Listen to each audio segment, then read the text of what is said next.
आइए हम अति रोचक बात करें। मामला बड़ा विचित्र है। कल महाशिवरात्रि पर्व है। शिव की आराधना की जाएगी। शिव हमारे साथ रहेंगे।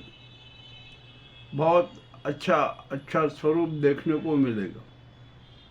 परंतु यहाँ पर मैं आज एक बड़ी विशेष बात कहना चाहता हूँ कि हमारे वर्तमान परिवेश को देखते हुए शिव ने अपना तांडव शुरू कर दिया है, प्रत्यक्ष अप्रत्यक्ष रूप में। अब ये कैसे हुआ है मैं आपको बता रहा हूँ। मैं सबसे पहले महाकाल की नगरी की बात करता हूँ। महाकाल की नगरी में क्या क्या हो रहा है कुछ समझ में नहीं आ रहा है। बड़ा विचित्र कांड हो रहे हैं। 2016 में एक मंगलनाथ मंदिर पे सिंह द्वार बना था, आज उसकी फर्शियां बराबर गिर पड़ी। वो तो अच्छा हुआ, कोई जनहानि नहीं हुई। ठीक है, चलेगा, अब क्या किया जाए। और यहाँ पर दिखावे के धर्म और दान की भी अति बहार है। इतना उन्माद है कि हद से ज़्यादा। इससे भी शिव नाराज है, क्योंकि शिव की आराधना स्थल कोई इस पर आत्मिक भक्ति करते नजर नहीं आते। हमें कल महाशिवरात्रि है, प्रशासन ने सुविधा की दृष्टि से रस्सी के दर्शन वो सब बंद कर देगा कि सब चली दर्शन करे। तो वहाँ के जो पंडित पुजारियों है ना, उन्होंने उसका विरोध किया। क्यों विरोध किया भाई? क्योंकि आपकी इनकी कमाई मारी जा रही है। ठीक है, चलिए, ये भी उजागर हो गया। अब तो कोई रसीद वाले दर्शन नहीं होंगे, सबको सामान्य रूप से दर्शन करना है। महाकाल के पास में यूं ही करोड़ों का भंडार, कोई जरूरत नहीं है धन की। चलिए ठीक है, ये भी हो गया। अब यहाँ पर क्या हुआ कि आदमी असंतुष्ट है, बहुत धोखाधड़ी कर रहा है। तो यहाँ उद्योगपुरी में पोहा फैक्ट्री है।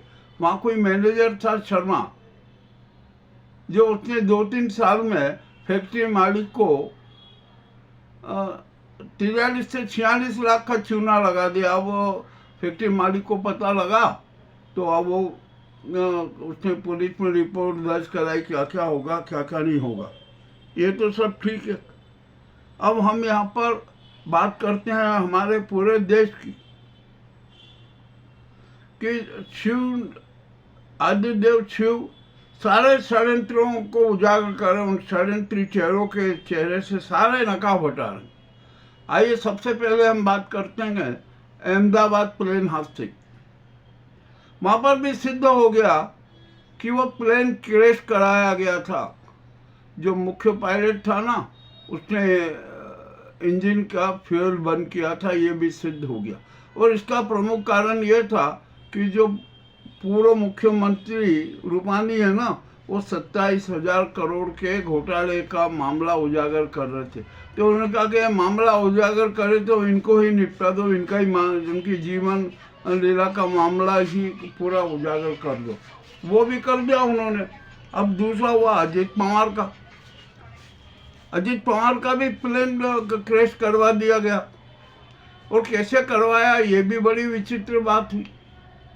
क्या हुआ कि अजीत पवार 70,000 करोड़ के सिंचाई घोटाले के सारे राज खोलने वाले थे। और जो घोटाले की फाइल थी ना, वो हमेशा साथ में रखते थे। तो और उसमें सारे जो भाजपा नेताओं के हाथ है, बड़े बड़े लोगों के हाथ है। तो उन्होंने कहा कि अजीत पवार को निपटा दो। शातिर ढंग से निपटा दिया।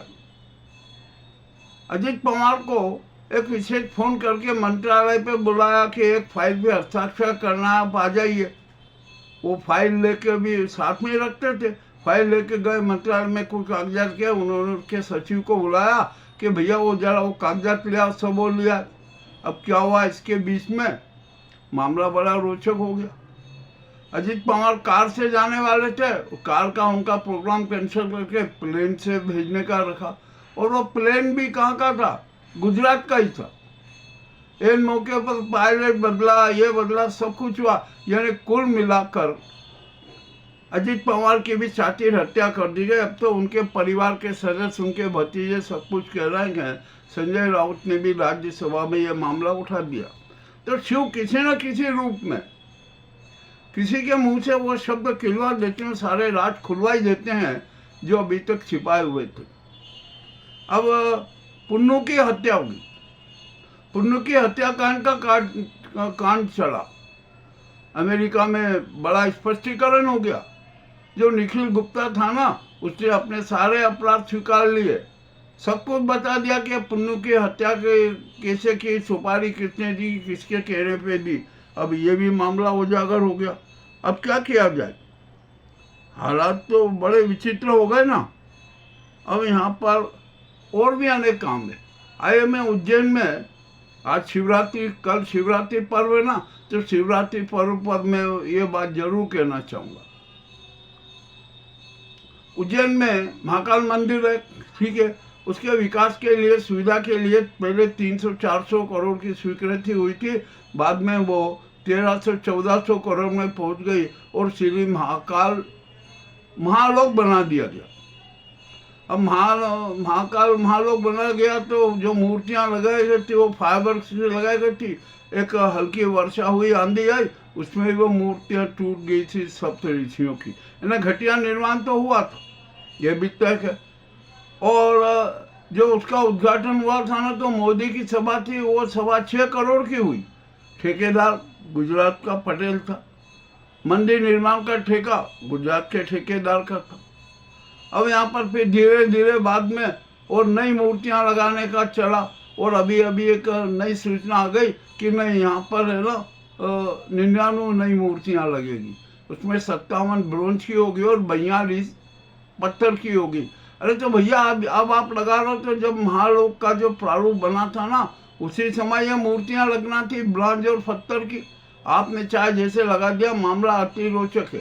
तो अभी जब राज खुला ना, सारा भंडा फोड़ हुआ, तो यार सबके चेहरे हो गए, सब मौन हो गए। किंतु नहीं, थीम न्यूज ने साफ किया कि अभी श्री महाकालेश्वर महालोक की सीबीआई जांच होगी। सीबीआई जांच करेगी, दोनों जांच करेगी, जनता भी जांच करेगी और सीबीआई की भी जांच होगी। और हम तो कह रहे हैं, अब ये सुप्रीम कोर्ट के एसआईटी के नेतृत्व में हम ये जांच करवाएंगे कि किस प्रकार के शातिर घोटाले हुए। अब ये भी राज खुल गया, मामला बड़ा विचित्र हो गया। और अभी तो अनेक राज खुलने वाले हैं, आप देखिए क्या क्या राज खुलेंगे। अब यहाँ पप्पू यादव को 7 दिन तक जेल में रखा, उनकी हत्या कराने की पहल की, उनको जमानत मिल गई, वो बाहर आते से उग्र रूप में हो गए। अब तो उन्होंने कह दिया कि मैं इनके सब पे राज खोलूंगा कि किस प्रकार क्या क्या मेरे साथ हुआ, क्या क्या करना चाहते थे, ये सब ये हो गया। अब क्या किया जाए भैया, ये तो सारा हो ही रहा है ना। अब मामला बड़ा गड़बड़ नजर आ रहा है। अब यहाँ पर अफसरों की को नए नए विभाग नए आवंटन हो रहा है। अब किस विभाग को क्या, किस विभाग को क्या, किस अफसर को कौन सा। मगर सबसे अच्छी बात तो ये रही कि हमारे उज्जैन में ही जो सेवा देने वाले मनीष सिंह अब जनसंपर्क आयुक्त का भी प्रभाव देखेंगे। अच्छी बात है, वे बन गए जनसंपर्क आयुक्त। ये उज्जैन के लिए भी गर्व की बात है, यहाँ के लोगों के लिए भी गर्व की बात है। अब यहाँ पर एक और अभी विचित्र बात सामने आ रही है, और वो बात यह है कि उज्जैन में सिंहस्थ होने वाला, उस पर कितना व्यय होगा। मामला बड़ा विचित्र है। 20,000 करोड़ केंद्र से मांगे गए। अरे भैया 5-6 हजार करोड़ में तो सिंहस्थ शाम से निपट जाता है, और 20,000 करोड़ लगने के बाद तो उज्जैन पेरिस से भी बढ़िया शहर बन सकता है, परंतु नहीं बनेगा। जो शिव ने है ना, सारी गोपनीय सूचनाएं दे दी है कि क्या होगा। बांध बना दो 1300 करोड़ का, गंभीर डैम का बांध मत बनाओ, दूसरे चरण का उसका पूरा मत करो, और हर प्रकार के नाटक करो, जैसा चाहे, जहाँ पर मोटा माल मिल रहा है, मोटा कमीशन मिल रहा है ना, उसकी घोषणा कर दो। ये भी ये शिव का एक पांडव ही है, मैं सच कह रहा हूँ, इसको कोई बदलेगा नहीं। एक फिर हादसा हुआ। कुछ यात्री थे महाकाल के दर्शन करने के बाद वो जा रहे थे खाटू श्याम के दर्शन करने, उनका वाहन दुर्घटनाग्रस्त हो गया। 4 की मौत हो गई, 7 घायल हुए। अब क्या हो रहा है, क्या नहीं हो रहा है, क्या? अरे भैया जरा अभी ठहरो, कल का दिन बाकी है। कल कितने एक्सीडेंट होंगे, क्या होगा, कितने मोबाइल चोरी होंगे, कितनों के गलों से चेन स्नैचिंग होगी, वो सारे मामले आएंगे। तो ये शिव है ना, आद्य देव किसी न किसी रूप में तांडव कर ही रहे। उनका तांडव भी बड़ा घातक होता है, प्रत्यक्ष अप्रत्यक्ष तांडव होता है। मामला बड़ा गड़बड़ हो गया। अब यहाँ पर एक बहुत बड़ी बात होने वाली है। जब ये इस नाजी गुजराती सरकार के सारे कांड उजागर हो गए ना, हत्यावादी कांड उजागर हो रहे हैं, जो भी अनेक अनेक प्रकार के कांड हो रहे हैं, तो अब जनता खुलेआम कह रही है। जनता का खुला आरोप लग रहा है और खुलेआम मांग कर रही है कि इस नाजी सरकार को तत्काल गिरफ्तार किया जाए। ये सबसे पहले तो राष्ट्रपति इसको भंग कर जाए और इस पूरी सरकार को गिरफ्तार किया जाए, इनका रिमांड लिया जाए, अनेक राज खुलेंगे। अब जो भी हो रहा है ना, देखते हैं अभी क्या होता है। हम अब अपने अगले एपिसोड में हम अनेक राज खोलेंगे, अनेक कड़वी बात करेंगे। आपको जरूर देखना चाहिए कि हम क्या कहना चाहते हैं और हम किससे क्या बात करें। हमारी जो राष्ट्रपति महोदय है ना, अब तो सीधा हम उन्हीं से बात करेंगे कि अब देश में यह अराजकता हो रही है, वो हो रही है, आप भ्रष्टाचार बन में क्यों बनी हुई है। अब हमारी न्यायपालिका में हमारा अच्छा विश्वास है। और उसमें भी एक वहाँ CJI सूर्यकांत जी है, उन्होंने कह दिया कि एक नई राष्ट्रीय न्याय नीति होना चाहिए। अरे भैया, न्याय नीति का प्रारूप तो प्रस्तुत कर दो, बयानबाजी मत करो। मामला बड़ा रोचक है और यहाँ पर अरे विचित्र घटना हो रही है। साधु संतों की तो हवा बिखर रही है। जबलपुर में एक महामंडलेश्वर है जो उत्तम स्वामी, वो कथा कर रहे थे पंडाल में शिव पुराण पे और इस पर मामला खूब व्यवस्था की, किंतु वे दुराचरण के आरोप में फंस गए, वासना के चक्कर में फंस गए, यौन शोषण का अपराध लगा, व्यास गादी छोड़ भाग गए, बीच में ही चले गए। अब फरार है अभी, अब कब गिरफ्तारी होगी, क्या होगी, ये भी मामला बड़ा विचित्र है।